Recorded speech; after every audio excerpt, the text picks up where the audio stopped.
কাকি on fire এটা মিম হয়ে যাবো যে আপনি যোগাযোগ করুন আমি বসছি না।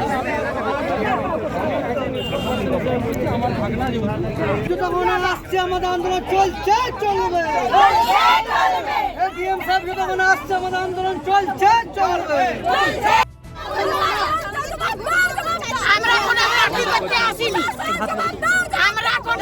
ভাগ্নে এবং ভাগ্নের বউ ছিল, ওরা শ্বশুরবাড়ি থেকে আসছিল, রাস্তার সাইডে দাঁড়িয়ে ছিল। স্টেট বাস, সরকারি বাস বেপরোয়াভাবে গাড়ি চালিয়ে ওদেরকে অ্যাক্সিডেন্ট করে, একদম ধাক্কা মেরে সঙ্গে সঙ্গে স্টেট ওই স্পট ডেট।